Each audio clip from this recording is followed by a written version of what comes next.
A gente está no ar com mais uma entrevista aqui na TV FIT, né? A gente sempre trazendo a vocês aí que nos acompanham, artistas aqui do festival, dessa edição do FIT BH 2012.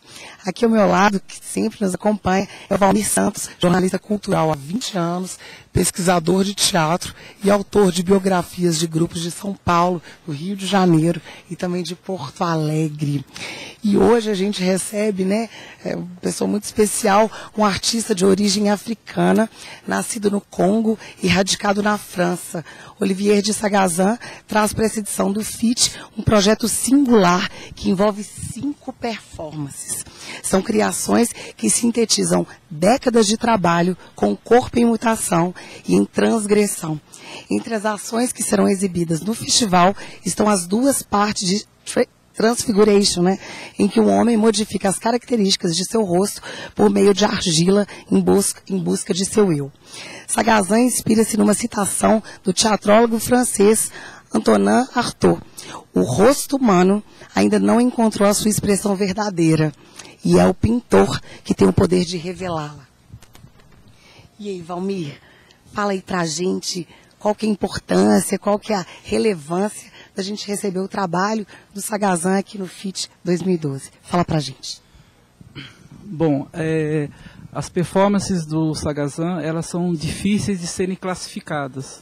E isso é uma boa notícia, porque essas imagens iniciais que nos provocam uma repulsa por uma identificação, uma assimilação de uma imagem que aparentemente é monstruosa, nos ajuda a tirar a nossa expectativa em relação à noção do belo na arte. E acho que esse é um ponto de partida instigante, porque isso nos mobiliza bastante em relação a esse conteúdo, essa noção esse monstruoso que é enunciado por meio dessa poderosa imagem, nos faz pensar na noção do outro, relativizando o nosso ponto de vista em relação a essas imagens. Esse estranhamento que acho que nos instiga a desarmar essa nossa expectativa em relação à arte, né? E ter esse corpo como veículo dessa profunda inquietação da existência, acho que foi o que mais instigou a curadoria do FIT a introduzir esse grande criador, assim, esse pensador literalmente orgânico da cena, a tê-lo pela primeira vez aqui no Brasil. E acho que é um mérito grandíssimo do FIT poder contar com a presença de Sagazan, das suas performances. A gente teve uma recepção estrondosa, assim, todo mundo que assistiu, um pouco de encantamento diante desse estranhamento das imagens, das poderosas, da ação performática que a gente pôde conferir e assistir aqui no FIT. E acho que vai ser um prazer a gente poder ouvir um pouco das perspectivas, dos impulsos criativos do Sagazan entre nós. Sagazan, então, vamos começar. É possível identificar eixos comuns em termos de forma e de tema nas performances Transfiguration, Hybridation e Transept? É possível a gente encontrar esses pontos em comum? Est-ce que c'est possible de voir des points communs entre vos performances, la transfiguration, hybridation et transept, en parlant de forme et de thème? E a reflexão sobre as formas de violência na sociedade contemporânea, por exemplo? Et aussi la réflexion sur les formes de violence de la société contemporaine aussi. Oui, bien sûr, la question du visage est quelque chose d'essentiel et qui parcourt ces différentes performances.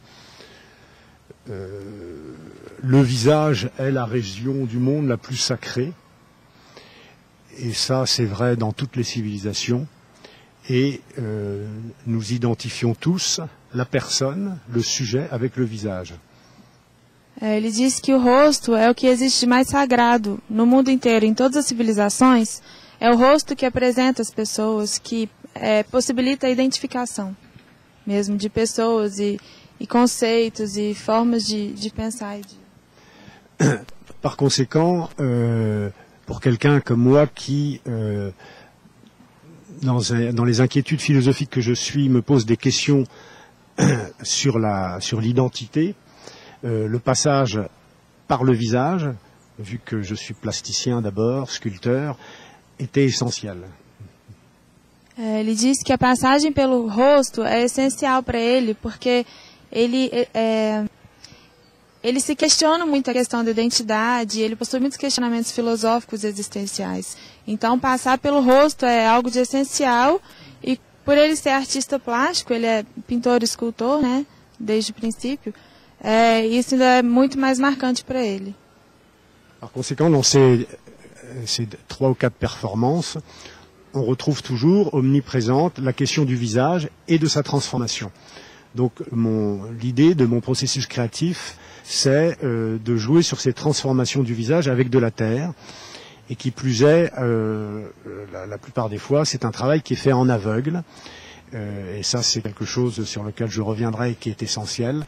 Parce que ce travail fait en aveugle permet de sortir de tous les processus comment dirais-je, de formatage dans lesquels nous sommes. Ele diz que a passagem pelo rosto, então, está sempre marcada nessas performances, e que ele trabalha, então, o rosto, transforma as faces com a argila, e que a maioria dessas transformações é feita de olhos fechados. Então, ele não sabe o que está acontecendo, não conhece a transformação que está sendo feita. Et que c'est muito interessante. Alors la question du travail en aveugle est intéressante parce qu'effectivement, lorsque je fais un visage, je ne vois pas ce que je fais. Il n'y a donc pas de critique faite par le regard et la pensée. Et en cela, j'échappe au formatage dans lequel nous sommes tous depuis notre naissance, qui nous fait dire que quand je fais un visage, ici je fais un œil, ici un autre, ici le nez, ici la bouche, etc. Et donc je ne fais que reproduire, je suis dans la mimésie. Moi ce qui m'intéresse c'est de sortir de la reproduction pour essayer d'exprimer des choses bien plus profondes.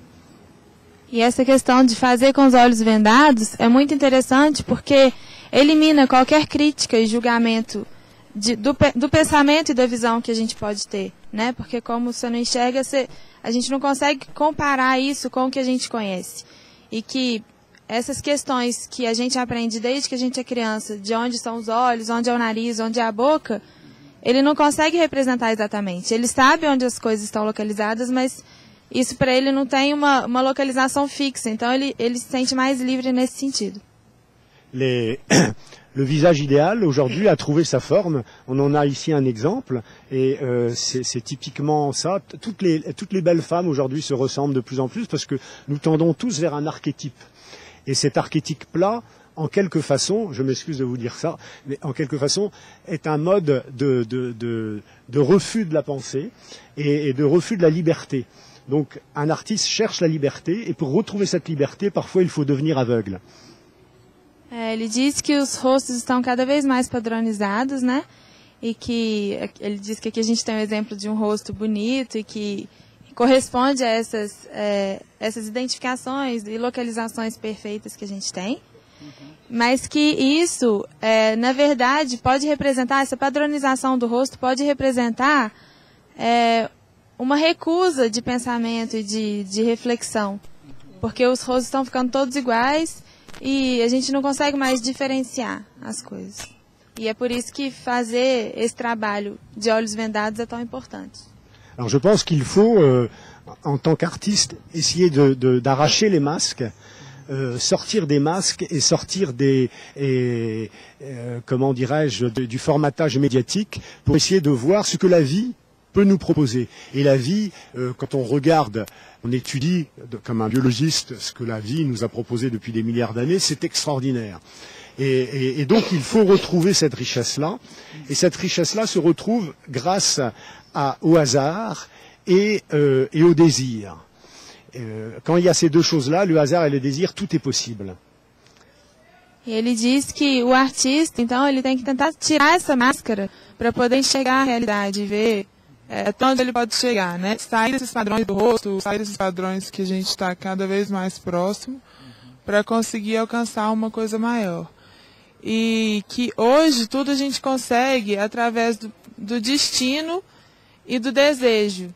E que tendo esses dois sentimentos, tendo o desejo e acreditando que o destino pode levar a gente a algum lugar, essa transformação do rosto é benéfica porque ele consegue se sentir mais livre trabalhando com argila e transformando o rosto. Dans tous les régimes totalitaires, il n'y a qu'un seul visage. Là, je reviens de Corée, Corée du Sud, qui pourtant est un pays très, très démocratique. La Corée du Sud est le pays où il y a le taux le plus important de femmes qui se font des opérations chirurgicales. Et elles veulent tous perdre leurs cheveux noirs, avoir des cheveux blonds ou roux, et elles veulent tous ressembler à une image bien particulière, qui est celle que les médias leur imposent. Ele diz que todos os regimes totalitários também trazem essa questão de um rosto único. E que ele acabou de voltar agora da Coreia do Sul, que, portanto, é um país democrático. E o que ele pôde perceber é que lá as mulheres fazem muitas cirurgias plásticas. Parece que é o país de maiores taxas de cirurgias. E que, na verdade, as mulheres tendem a se parecer cada vez mais e elas negam um pouco as características delas, que é o cabelo preto, o rosto. Então, elas tendem a ficar louras e com cabelo ou ruivo ou louro mesmo e realizar muitas cirurgias plásticas. Alors moi, je veux, à la manière d'Artaud, briser le langage, au sens de briser à une seule pensée, pour me reconnecter avec la vie et essayer de voir toutes les formes possibles que la vie peut m'offrir et transfiguration comme les autres performances que j'ai pu faire grâce à ce travail du masque sur le visage et grâce au hasard et grâce à une pensée qui sort comme ça, qui émane de mon travail, des tas de visages hallucinants apparaissent et cette variété de visages-là, à chaque nouveau masque apparaît une nouvelle sensation, une nouvelle peur, une nouvelle joie, une nouvelle violence qui ouvre justement le champ des possibles. Ele quer também, através dessas máscaras, quebrar a concepção de um rosto, como a luz de Artaud, que ele já citou, né? Que através desse trabalho dele, com as máscaras, ele pode ter vários rostos possíveis, ele representa vários sentimentos, que, portanto, ele não vê essa representação, mas ele representa a alegria, a raiva, a tristeza, o desespero. E isso graças ao destino e ao que o material que ele trabalha pode trazer para ele. Bom, a cultura ocidental é muito comum, ao longo do século, ela separar o corpo e espírito, inclusive como um dogma religioso. Se a obra dele, o trabalho artístico dele, borra essa fronteira entre corpo e espírito. La religion aujourd'hui, enfin pas aujourd'hui, mais jusqu'aujourd'hui, sépare très bien le corps de l'esprit. Comment est-ce que vous pouvez voir cette dualité dans votre travail? Effectivement, mon travail s'origine entre autres comme un combat contre cette dualité. Dualité qui, à mon avis, est une fausse compréhension d'ailleurs du christianisme, puisque dans le christianisme, il y a cette idée que pour que Dieu se révèle aux hommes, il a utilisé son Fils qui a pris un corps. Donc c'est par le corps qu'on arriverait, selon la religion chrétienne, à retrouver Dieu. Je te laisse. Ele diz que através do trabalho dele, ele realmente tenta quebrar esses limites, porque na religião cristã, no cristianismo, essa representação do Deus, ele dá um corpo para o filho dele para poder representar o espírito, mas que as coisas não estão ligadas umas a outras. Donc moi, je ne crois pas en Dieu, mais je crois qu'effectivement, par le corps, par le travail sur le corps et sur le visage, on peut arriver à Dieu, étant entendu que pour moi, Dieu, ce serait ce que je suis en réalité, c'est-à-dire cet innommable dont parle Beckett. Então ele disse que ele não acredita em Deus, mas ele acredita sim que através do trabalho dele, desse trabalho com o corpo, com o rosto e com o espírito, ele pode sim chegar a esse Deus, que para ele o Deus é o que ele é na realidade. E ele é o que ele citou agora, o Indomável do Beckett, que é um escritor. E aí ele realmente usa esse personagem como um exemplo dessa pessoa que encontra o Deus dela mesmo. Perfeito. O senhor é formado em biologia e filosofia. Até que ponto essas duas áreas afetaram o seu projeto artístico, filosofia e a biologia? Vous avez étudié la biologie, la philosophie, et il veut savoir jusqu'à quel point ça a affecté votre travail. Effectivement, ça irrigue tout mon travail. J'ai commencé à étudier la biologie dans l'idée d'essayer de comprendre ce que c'était que la vie. Après, j'ai compris que la biologie, finalement, les laboratoires de biologie étaient le seul endroit où on n'étudiait pas la vie. C'est-à-dire qu'on ne comprenait la vie que par le dehors des faits. Ensuite, je suis arrivé à la philosophie qui déjà me rapprochait plus de la question de la sensibilité et de la complexité du mot vie. Et en fait, pour finir, j'arrive à la chose artistique, où là, il me semble que dans le fait même artistique, on est à la fois dans l'intelligible et dans le sensible, et c'est ça qui m'intéresse le plus, puisque le corps est lui-même mis en action, et la beauté de la vie est mise en représentation. Ele disse que ele começou os estudos dele pela biologia justamente para tentar resolver essas questões existenciais que ele tinha, mas que ele descobriu que o laboratório de biologia é o último lugar onde se estuda realmente essas questões. E aí depois ele partiu para a filosofia, que é um pouco mais sensível e onde ele conseguiu começar a entender essas questões, mas ele acabou descobrindo que era na arte mesmo, através da representação corporal, que ele conseguia chegar mais perto possível dessas questões, mas ele até hoje ainda não conseguiu respondê-las. Para concluir, para ele dizer qual a leitura que ele teve do rosto brasileiro nesses dias e se ele pode falar um pouco das impressões do resultado da oficina que ele demonstrou aqui em Belo Horizonte. Pour finir, il veut savoir qu'est-ce que vous avez aperçu des visages brésiliens, qu'est-ce que ça représente pour vous, et aussi comment ça a été le cours que vous avez ministré. Quand j'étais jeune, je me posais beaucoup de questions existentielles comme aujourd'hui, et j'avais l'impression qu'autour de moi, les gens n'étaient pas tellement intéressés par ça, et je faisais ce rêve fantastique qu'en fait j'étais le seul au monde à ne pas savoir pourquoi j'existais. Et depuis quelques années, je parcours le monde, et comme j'ai pu le voir cette semaine, beaucoup de gens se pressaient pour voir cette performance, et j'en conclus avec bonheur que je ne suis pas seul au monde à ne pas comprendre ce que je fais ici. Ele diz que quando ele era mais novo, jovem, ele já tinha essas questões existenciais, mas que ele achava que ele era o único que se questionava. E aí que ao longo do tempo, ele pôde perceber que ele não era tão único assim. Existem outras pessoas que também se questionam. Mas que quando ele chegou aqui no Brasil, e como em cada lugar que ele vai representar, tem sempre muita gente que quer vê-lo. Então isso para ele é muito importante, porque mostra que ele realmente não está sozinho, que tem muita gente que se questiona e que quer chegar a uma resposta.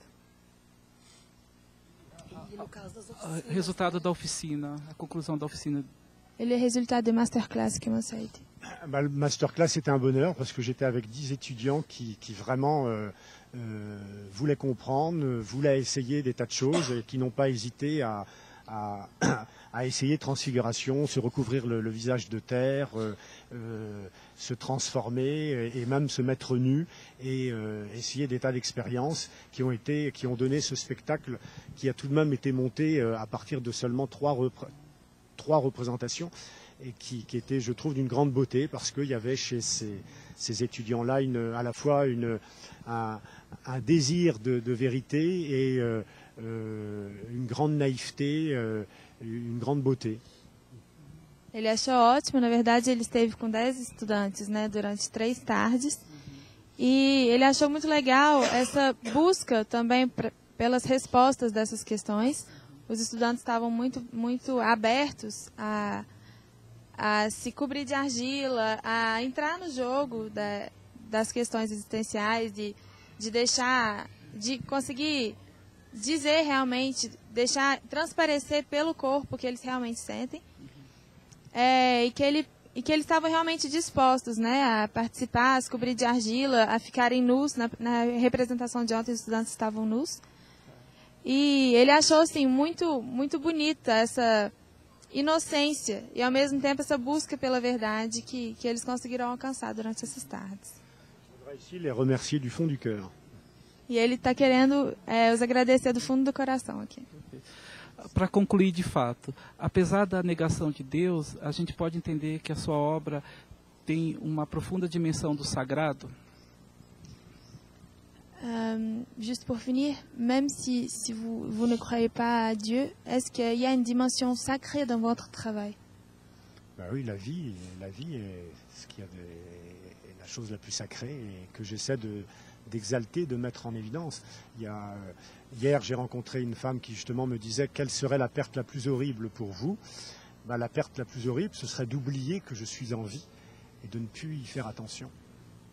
Ele diz que existe, que a vida para ele é a coisa mais sagrada que existe e que ele trabalha realmente com isso, com a expressão do que é a vida e com a tentativa de entender como as coisas acontecem. E que ontem ele foi entrevistado por uma jornalista que perguntou qual seria a coisa mais horrível da vida, assim, qual a coisa que ele não queria perder nunca. E ele realmente disse que é a vida, porque é com ela que ele consegue se expressar e é através dela que ele consegue responder os questionamentos que ele tem e talvez ajudar outras pessoas. Eu quero agradecer muito, né, a presença do Sagazan aqui com a gente, conversando aqui na TV Fit. Muito obrigada, tanto pela sua participação aqui, quanto no festival em geral.